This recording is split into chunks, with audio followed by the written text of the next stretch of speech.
Ambassador Ta stood alone in the massive chamber.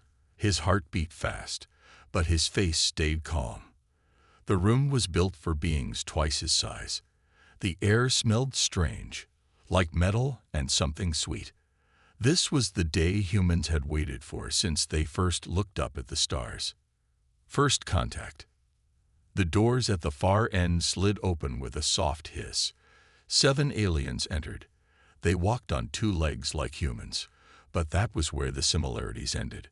Their skin ranged from deep blue to pale green. Their eyes, 3 on each face, blinked in different patterns. They wore robes that seemed to shift colors with each movement.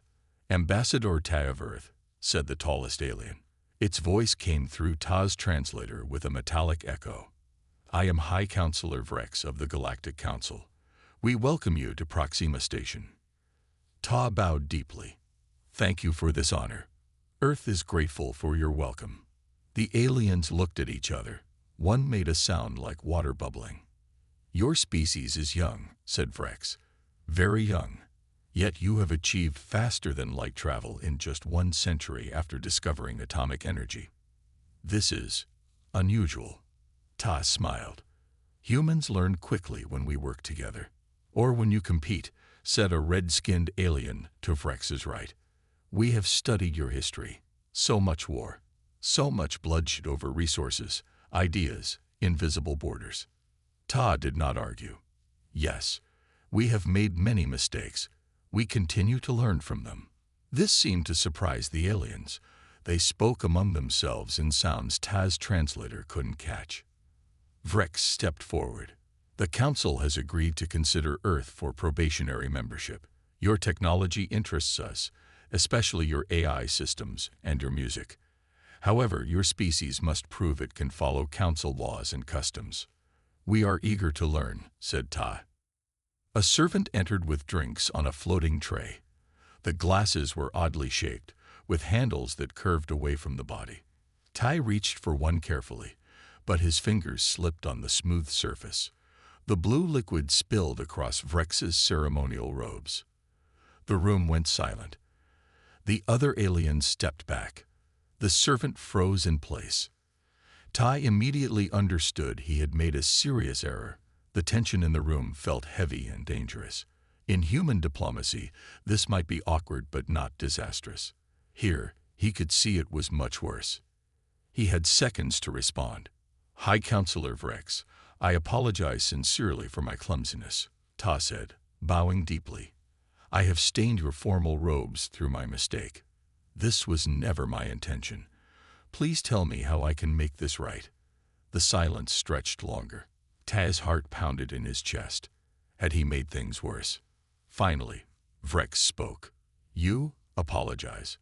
You take responsibility for this act." "Of course," said Ta, confused by the question. "It was clearly my error." The aliens exchanged looks again. Their 3 eyes blinked rapidly. "Fascinating," said the red-skinned alien. "It admits fault without being forced, without evidence or accusation." "Is this a human custom?" asked another. Tai was bewildered. "Yes. When we make mistakes, we apologize. It's basic courtesy." "We have no word that exactly matches your apologize," said Vrex, studying Ta with new interest. "In our cultures, admitting error is the same as admitting defeat. It would mean I could claim your position, your resources, perhaps your life." Tay realized he had stumbled into something important. For humans, an apology strengthens trust. It shows honesty and respect. Vrex's upper eye narrowed while the lower 2 widened.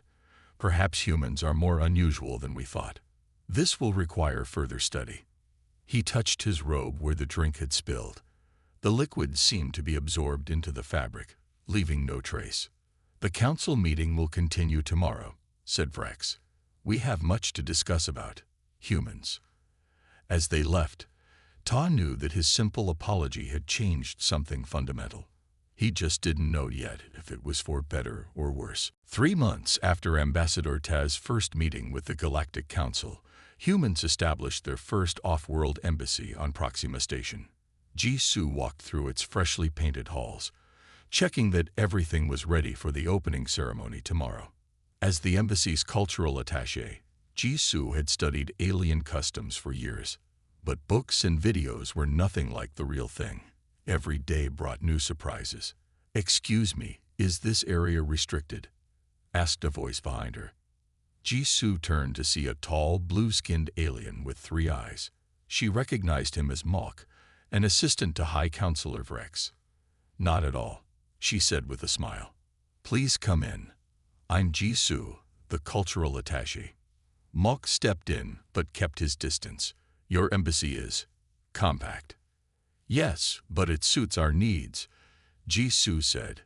"Would you like some tea? It's a traditional earth drink." Mok's upper eye blinked rapidly. "I will try it, though my species cannot digest your plant matter." Jisoo led him to a small meeting room. "You can just smell it then. The aroma is part of the experience."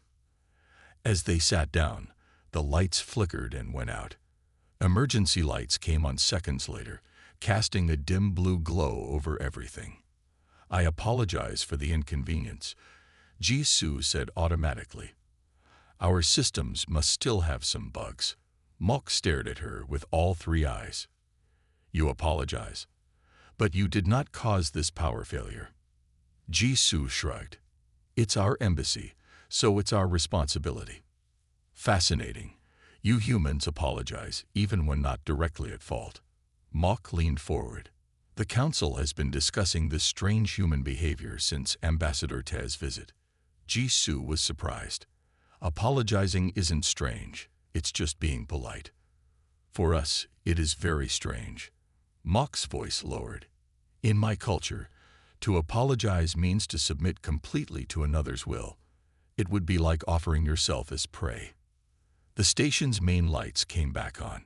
Jisoo's comm device buzzed with a message. The power failure had affected the whole level, not just the human embassy. "See, it wasn't our systems after all," Jisoo said. "But I'm still sorry for the interruption." Mok made a sound like stones rattling in a jar. Jisoo realized he was laughing. "You humans apologize for things beyond your control. It makes no logical sense." Mok's 3 eyes focused on her intently. "Yet I find it intriguing." An idea formed in Jisoo's mind. "Can I ask you something, Mok? In your culture, how do you fix a mistake or mend a relationship if you never admit fault?" Mok's upper eye narrowed. "Fix? Mend? These concepts don't translate well. If I err, I either hide it successfully or suffer the consequences. If caught, the stronger party dictates terms of submission." "That sounds..." Jisoo paused, careful with her words. "Challenging." "It is efficient," said Mok, "though our diplomatic relations often end in violence." Jisoo nodded slowly. "I think I understand now. Most council species evolved from apex predators, right? Creatures at the top of the food chain." "Yes, of course. Only the strongest lead. Humans didn't," Jisoo explained. "We were prey animals first, then social hunters. We survived through cooperation, not individual strength." Before Mok could respond, his communication device chimed. He stood quickly. "I must go. But this conversation has been educational." He paused at the door. "The opening ceremony tomorrow. Many council members will attend. They are curious about human apologies." After Mok left, Jisoo immediately called Ambassador Ta. What had seemed like a minor cultural difference was clearly much more significant. Somehow, humans had accidentally introduced a revolutionary concept to the galaxy. The simple words, "I'm sorry," might be the most powerful weapon, or bridge, humanity had to offer. Captain Han stood on the bridge of the human diplomatic vessel, Reconciliation, and stared at the main screen. 2 massive alien fleets faced each other across the border of disputed space. Their ships were bigger and more powerful than anything humans had built. "How many ships now?" Han asked his first officer. "The Krill Collective has 47 warships. The Merodan Empire has 52, she replied. "Both sides continue to bring in reinforcements." Han rubbed his tired eyes. 1 week ago, the Galactic Council had asked him to mediate this dispute, not because humans were respected diplomats, but because no one else would take the job. "Sir, we're receiving a transmission from the Council," said the communications officer. The screen changed to show High Counselor Vrex's three-eyed face. "Captain Han, the situation worsens," said Vrex. "Have you made progress with the mediation?" "I've spoken with both sides," Han replied. "The dispute seems simple. The krill mining operation crossed into what the Merodans claim is their territory. Yet neither will back down," said Vrex. "If war begins, it could spread throughout this sector. Your human colony on Ta City would be at risk." Han nodded. "I understand the urgency, but something doesn't make sense. This disputed area isn't rich in resources. It's not strategically important. Why fight over it?" Vrex's upper eye narrowed. "It is not about the space, Captain. It is about who will submit." "Submit?" "Yes. One side must admit they were wrong. For our species, this is the same as accepting total defeat. The loser would likely face revolution at home." Han finally understood. This wasn't about territory. It was about saving face. "Request permission to bring both leaders to neutral ground for direct talks," Han said. "Granted, though it seems futile," Vrex replied. "Neither will meet in person unless the other comes prepared to surrender." After the transmission ended, Han called for his cultural specialist. Bin entered the bridge quickly. She was young but brilliant, with degrees in xenopsychology and communication. "You heard?" Han asked. "Yes," she said. "It's exactly what Jisoo reported from the embassy. These species have no concept of compromise or apology. To them, admitting fault means total submission." Han moved to the viewing window and looked out at the stars. "So 2 advanced civilizations will go to war because neither can say, 'I made a mistake,' without losing everything." "That's it exactly," Bin said. "In their evolutionary history, any sign of weakness meant death. Their cultures never developed the social tools we take for granted." Han thought for a moment. "What if we taught them?" Bin raised her eyebrows. "Taught them to apologize. That would take generations of cultural change." "We don't have generations," Han said. "But we have something they want. Protection for their pride." Han returned to his command chair and opened channels to both alien fleets. "This is Captain Han of Earth. I invite both the Krill and Merodan leaders to meet aboard the Reconciliation, not to determine who is right or wrong, but to learn about a human diplomatic tool that might benefit both sides." There was a long silence. Finally, both sides responded with cautious agreement.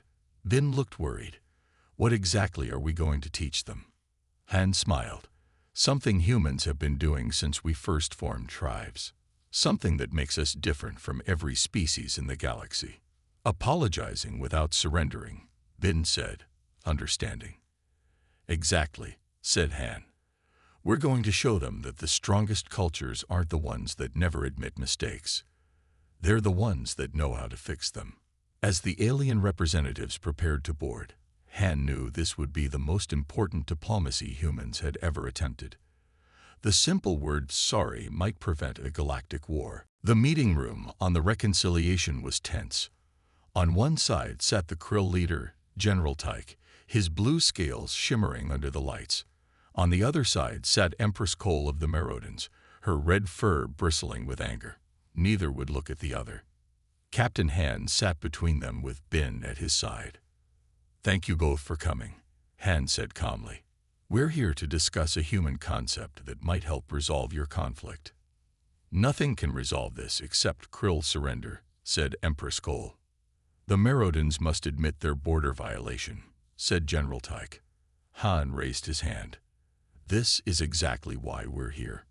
In your cultures, admitting a mistake means total defeat, but humans have a different way." Bin activated a display screen. The word apology appeared in large letters with its definition below. An apology is a statement that expresses regret for an action without surrendering power or position, Bin explained. It allows relationships to continue after mistakes. General Tyke's tail twitched. This makes no sense. If you admit fault, you show weakness. The stronger party then takes control. Not in human culture, Han said. For us, apologizing shows strength. It demonstrates confidence and honesty. Empress Cole's 6 eyes narrowed. Explain this. Apology. Process. Bin stepped forward. I'll demonstrate. She turned to Captain Han. Captain, I apologize for the error in my cultural briefing yesterday. I stated that the Merodan Empire was 2,000 years old, but it is actually 3,000 years old. The aliens watched in silence. I accept your apology, Specialist Bin, Han replied. Thank you for the correction. General Tyke stood suddenly. What happens next? Will you demote her? Remove her from her position? No, said Han, surprised. Why would I? She corrected her mistake honestly. In my culture, she would be executed for such an error, said Empress Cole. At minimum, she would lose rank.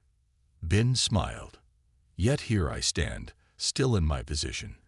The captain respects me more for admitting my mistake, not less. The aliens exchanged confused glances. Let me explain why this works for humans, Han continued. Our species evolved as social cooperators. We survived by working together and maintaining group trust. Mistakes happen to everyone. Admitting them allows the group to fix problems quickly. But what prevents everyone from making mistakes if there's no punishment? Asked General Tyke. Social pressure and personal pride, Bin replied. No one wants to make mistakes or apologize constantly. But when errors happen, we fix them and move on. Han pulled up a new display showing Earth's history. Here are human conflicts that ended through mutual apology and forgiveness, he said. Nations that fought terrible wars now trade and cooperate. The aliens studied the display with their strange eyes. So in this dispute, Empress Cole said slowly, you suggest we both apologize without surrendering. Yes, said Han. You could acknowledge specific actions without accepting blame for the entire situation. General Tyke's scales changed color slightly. Our mining ship did cross the disputed line by 0.2 light minutes. This is factual, but the line itself is incorrectly drawn. Our patrol ships did fire warning shots without proper identification protocols, Empress Cole admitted reluctantly. This is also factual. Han and Bin exchanged hopeful glances. It wasn't a full apology, but it was the first step. I propose we develop what we call an apology protocol, Han said, a formal framework for acknowledging mistakes without losing status. It would be a diplomatic innovation, Bin added, the first of its kind in the galaxy. The aliens were silent for a long moment. We will consider this human concept, General Tyke said finally. It is interesting. For the first time, neither side had demanded the other's surrender. It was a small step, but an important one. The human concept of apology had found its first alien audience. 3 days had passed since the first meeting with the alien leaders. The Krill and Merodan fleets remained in position, weapons ready but not firing. It was an uneasy pause, not yet peace. Captain Han gathered his senior officers in the ship's largest meeting room. Both General Tyke and Empress Cole were present with small groups of their advisors. The tension in the room was thick. Today, we will demonstrate how humans resolve conflicts through apology, Han announced. 2 of my officers, Jun and Dai, will show you. Jun and Dai stepped forward. Both were tall, strong men who had served in Earth's space forces for many years. We have asked them to recreate a real dispute, Bin explained to the aliens. Please observe carefully. Jun began examining a star chart on the main display. Dai approached and pointed at the screen. Your navigation plan is wrong, Dai said loudly. This route would waste fuel and add 3 days to our journey. Jun's face turned red. I've been plotting courses for 15 years. This route avoids the asteroid field. There is no asteroid field there anymore, Dai insisted. It was cleared last year. Everyone knows this. Jun stepped closer to Da. Are you calling me incompetent? If you can't keep up with basic navigation updates, then yes, Dai shot back. The aliens watched with growing interest as the argument heated up. Jun's voice got louder. Day stood taller, moving into Jun's personal space. You've been trying to undermine me since you joined this crew, Jun shouted, pushing a finger into Dai's chest. And you've been ignoring better ideas because of your pride, Dai growled. Jun suddenly shoved Dai backward. Dai stumbled, then stepped forward with fists clenched. General Tyke leaned forward, his scales turning bright with excitement. Empress Cole's fur stood on end as she watched. In their cultures, this would be the moment when one officer killed or completely dominated the other. But then Jun took a deep breath and stepped back. I apologize for pushing you, he said clearly. That was unprofessional and wrong. Dai's posture relaxed slightly. I accept your apology, and I'm sorry for questioning your competence. You're an excellent navigator. Thank you, Jun replied. You were right about the asteroid field being cleared. I missed that update. We should check the latest reports together, Dai suggested. A combination of our approaches might find the best route. Jun nodded. Good idea. The aliens stared in disbelief as the two men, who moments before seemed ready to fight, now stood calmly together examining the star chart. This is how an apology works, Han explained. Both sides acknowledge their mistakes. Neither loses position or respect. In fact, they gain respect for their honesty. Impossible, whispered one of General Tyke's advisors. They were ready to establish dominance. How can they simply stop? Bin stepped forward. Humans evolved to value group harmony over individual dominance. We learned that cooperation makes us stronger than constant fighting. What if one does not accept the apology? Asked Empress Cole. That can happen, Han admitted. But rejecting a sincere apology is seen as petty and small-minded in our culture. It damages the rejector's reputation, not the apologizer's. General Tyke's tail swished slowly back and forth. Fascinating. The apologizer takes power by admitting fault first. The one who forgives also gains status by showing mercy. Exactly, said Bin. Both sides win respect. The conflict ends without a true loser. Empress Cole exchanged looks with her advisors. Several of the younger Merodans seemed intrigued by the concept. We request time to discuss this among ourselves, she said finally. As do we, said General Tyke. As the aliens filed out, Han felt a small spark of hope. They hadn't rejected the idea outright. For species with no concept of apology, that was remarkable progress. Perhaps humans had something valuable to teach the galaxy after all. A full week had passed since the demonstration. The human diplomatic team waited anxiously for the aliens' decision. The fleet standoff continued, but communication between the Krill and Merodan ships had increased. Captain Han sat in his quarters reviewing reports when his door chimed. Enter, he called. Bin hurried in, her face excited. Captain, both sides have agreed to try the apology protocol. Han stood quickly. Are you serious? That's incredible news. They want to meet in 2 hours, Bin said. They've requested that Jun attend too. They were impressed by his apology during the demonstration. Han smiled.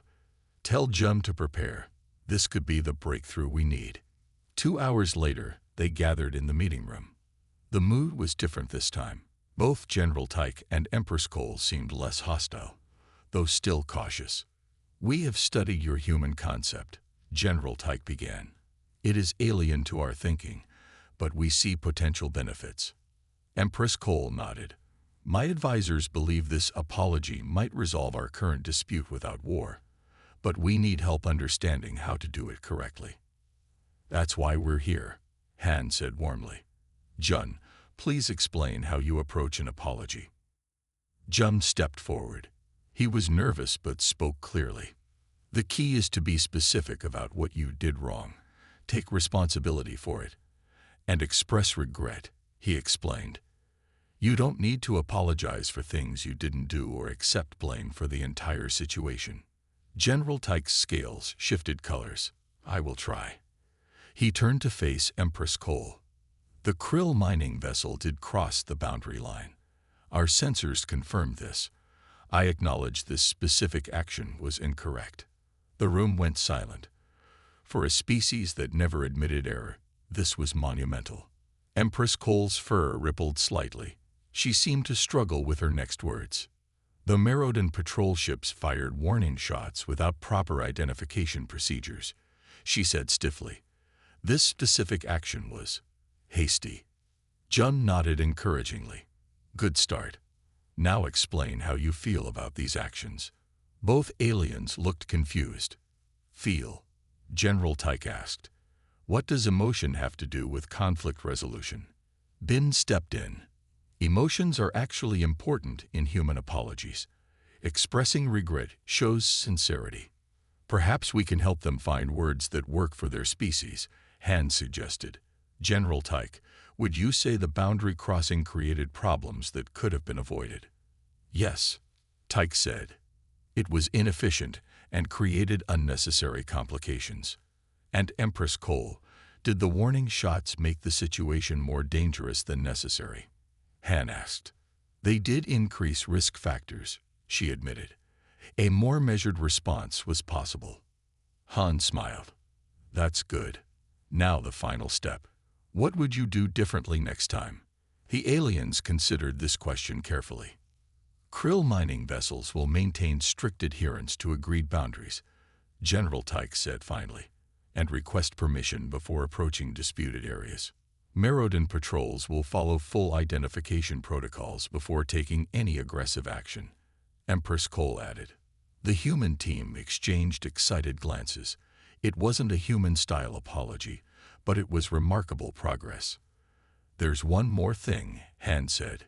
In human culture, after apologies are exchanged, we often shake hands to show the conflict is resolved. He demonstrated the handshake with Jun. Slowly, awkwardly, General Tyke extended his scaled hand. Empress Cole hesitated, then reached out her furred one. Their hands met briefly in the middle of the table. The Krill Collective will withdraw mining operations from the disputed zone pending further diplomatic discussions, General Tyke announced. The Merodan Empire will reduce our military presence to normal patrol levels, Empress Cole responded. Han felt a wave of relief. A galactic war had just been averted by the simple human concept of saying, I'm sorry. And the aliens were learning fast. News traveled fast in the Galactic Council. 2 months after the Krill-Merodan agreement, Ambassador Ta stood before the full council chamber. All 27 alien species had sent representatives to hear him speak about the human method that had prevented a war. I never expected to stand here today, Ta began. When I first spilled a drink on High Counselor Vrex's robes, I thought I had ruined humanity's chances in the galaxy. A soft sound like rustling leaves moved through the chamber. Tad realized the aliens were laughing. Instead, that simple apology began something new, he continued. Something that has already saved lives and resources. The large display behind him showed images of the Krill and Merodan leaders signing their peace agreement on the reconciliation. Captain Han and his crew stood proudly in the background.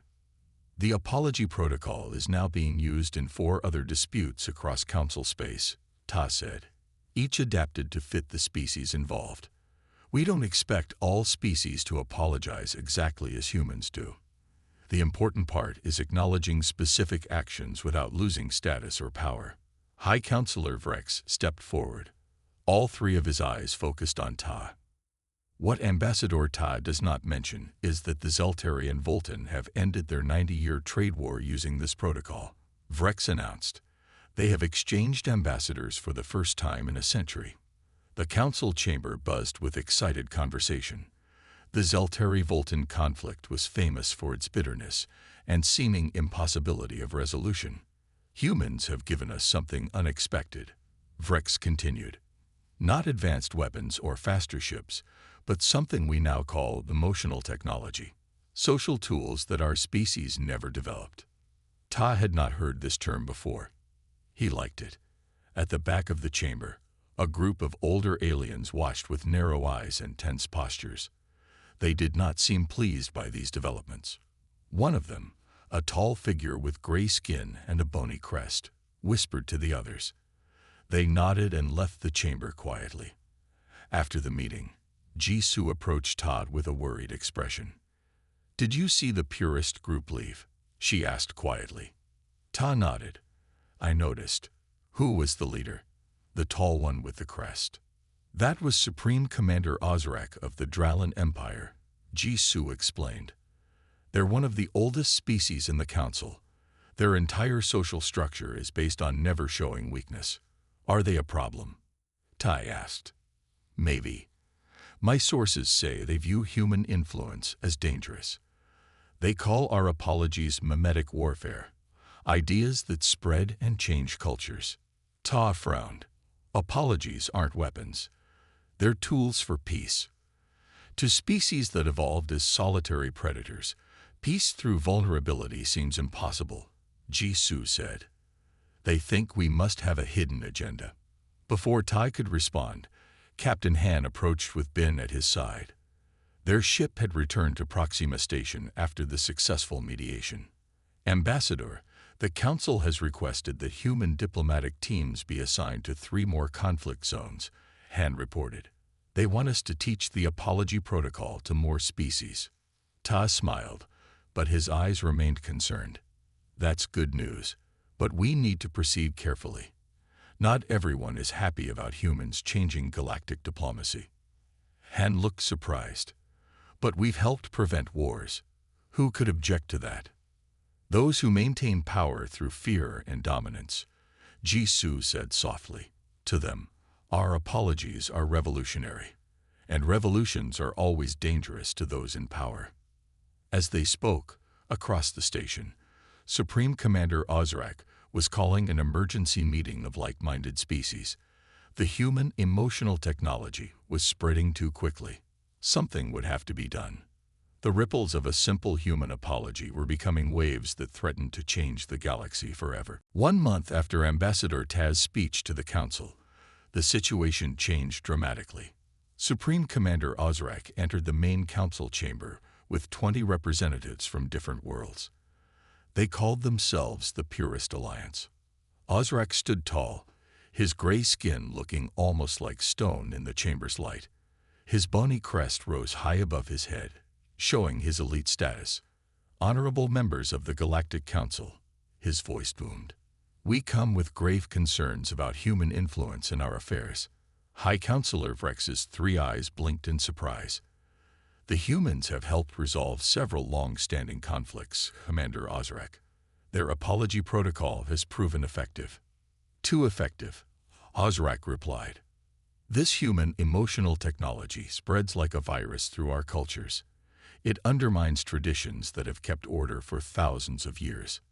Ambassador Todd watched from his seat, keeping his face calm despite his worry. Jisoo sat beside him, quietly recording everything. "In the Dralin Empire," Ozrak continued, "young officers now question their superiors' decisions. They suggest better approaches instead of following orders. This breakdown in discipline threatens our entire society." Murmurs spread through the chamber. Some council members nodded in agreement. "The Purist Alliance demands that all human diplomatic teams be withdrawn from council space," Ozrak announced. "The teaching of human social concepts must stop immediately." The chamber erupted in debate. Some species defended the humans, while others supported Ozrak's position. High Counselor Vrex raised his hands for silence. "This is a serious matter that requires careful consideration. We will vote in 3 days on the human question."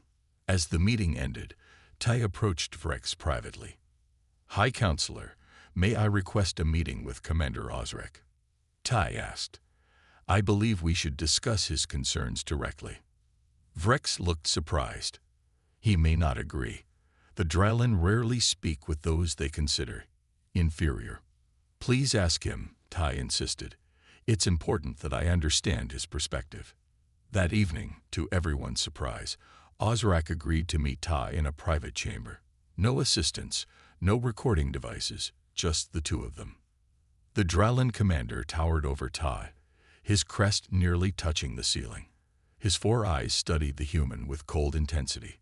"Why did you request this meeting, human?" Ozrak asked. "Do you hope to change my mind?" "I hope to understand your mind," Ta replied honestly. "The apology protocol has prevented wars and saved lives. Why does this concern you so deeply?" Ozrak paced the room slowly. "My species ruled 1,000 worlds before humans discovered fire. We maintain order through strength and certainty. Leaders never question themselves publicly. Never. And our concept of apology threatens this," Tai asked. "It destroys it." Ozrak's voice rose. "If Dralin leaders begin admitting errors, our subordinates will question every decision. Our empire will fracture into chaos." Now Tai understood. This wasn't just about diplomacy. For species like the Dralin, the very concept of apologizing undermined their entire social structure.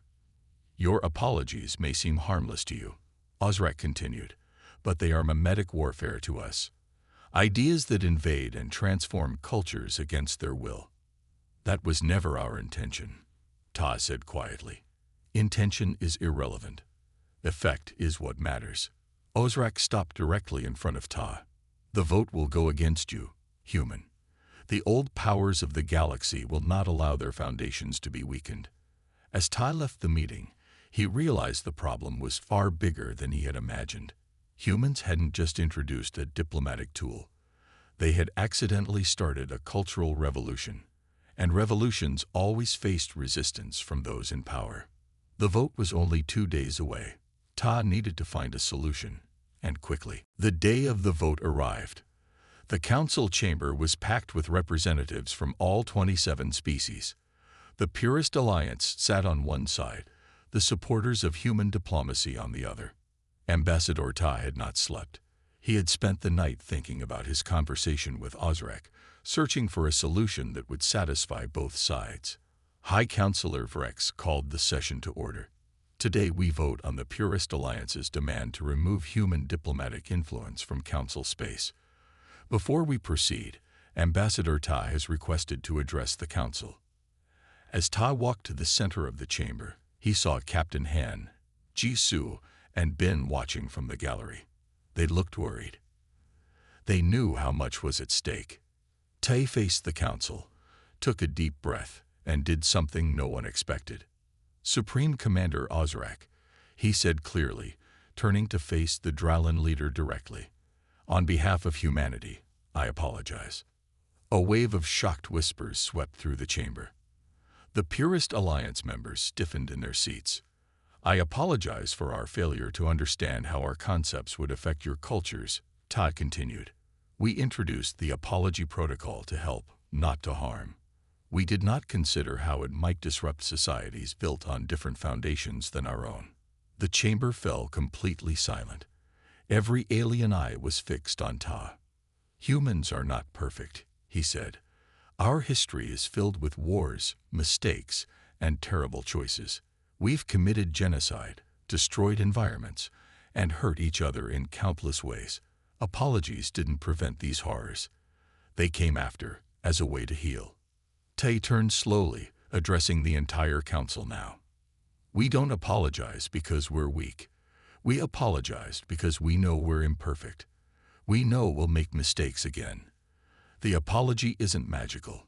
It's just the first step toward fixing what's broken." He looked back at Ozrak. "If our diplomatic methods are truly harmful to your societies, we will withdraw them. That was never our intention." Ozrak stood slowly, his tall figure dominating his section of the chamber. Everyone expected him to declare victory. Instead, he stepped forward until he stood facing Ta. "In 10,000 years of Dralin history," Ozrak said, his voice deep and formal, "no alien has ever surprised me as you have today, Ambassador Ta." He turned to address the council. "The human has demonstrated the very concept I feared." He apologized not from weakness, but from strength and understanding. The chamber remained silent, watching this unexpected turn. I see now that I misunderstood, Ozrak continued. I believed apologies were about submission. The human shows they are about connection. Then Ozrak did something that shocked every being in the chamber. He lowered his head crest slightly, a Dralin gesture never shown to non-Dralins. I acknowledge that my fear of change drove my actions, he said. The purest alliance withdraws its demand. The chamber erupted in sounds of astonishment and relief. Species that had never agreed on anything were united in their amazement. High Counselor Vrex raised all three hands for silence. This is an historic moment. A new understanding has been reached. He turned to Ta. The Council votes unanimously to establish a joint cultural exchange program. Humans will share their emotional technology, but only with species who wish to learn it. As the session ended, Captain Han approached Ta with a wide smile. You apologize to save humanity's place in the galaxy. That's the most human thing I have ever seen. Ta smiled back. No, the most human thing was Ozrak's response. He learned, he changed, he connected. That's what humanity has always done best. Across the stars, the story spread of the apology that made every alien think twice about humans, not as weak, but as possessing a strength they had never imagined before. The strength to admit imperfection and grow stronger because of it.